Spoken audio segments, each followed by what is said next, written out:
ایک دن علامہ ابن قیم ایک درخت کے نیچے بیٹھے ہوئے تھے کہ انہوں نے ایک چمٹی کو دیکھا جو ایک ٹڈی کے پر کے پاس آئی اور اس کو اٹھا کر لے جانے کی کوشش کی مگر نہیں لے جا سکی۔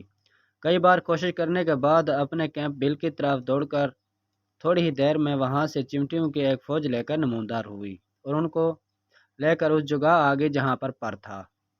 گویا وہ ان کو لے کر پر لے جانا چاہتی تھی۔ چمٹیوں کی اس جگہ پہنچنے سے پہلے ابن قیم نے وہ پر اٹھا لیا تو ان سب نے وہاں اس پر کو تلاش کیا مگر نہ ملنے پر سب واپس چلی گئیں۔ ناظرین، مگر ایک چمٹی وہاں رہی اور ڈھونڈنے لگی جو شاید وہی چمٹی تھی۔ اسی دوران ابن قیم نے وہ پر پھر دوبارہ اسی جگہ رکھ دیا۔ جب کہ اس چمٹی کو دوبارہ وہیں پر ملا تو وہ ایک بار پھر دوڑ کر اپنے کیمپ میں چلی گئی اور پہلے کے مقابلے میں کچھ کم چمٹیوں کو لے کر آ گئی۔ گویا زیادہ تر نے اس کی بات کا یقین نہیں کیا۔ اس بار بھی جب وہ ان کو لے کر جگہ کے قریب پہنچی تو علامہ نے وہ پر پھر اٹھا لیا اور سب نے اس کو دوبارہ کافی دیر تک تلاش کیا مگر نہ ملنے پر سب واپس چلی گئیں اور حسب ثابت کہ ایک ہی چمٹی وہاں اس پر کو ڈھونڈتے رہی۔ اسی دوران علامہ نے ایک بار پھر وہیں پر اسی جگہ رکھ دیا تو وہیں چمٹی نے اس کو ڈھونڈ لیا اور اپنے کیمپ کی طرف ایک بار پھر دوڑ کر گئی مگر اس بار کافی دیر کے بعد صرف 7 چمٹیوں کو لے کر آئی۔ تب ابن قیم نے اس پر کو پھر اٹھا لیا اور چمٹیوں نے کافی دیر تک پر کو تلاش کیا مگر نہ ملنے پر غصے سے اسی چمٹی پر حملہ آور ہوئی، اس کو ٹکڑے ٹکڑے کر کے رکھ دیا۔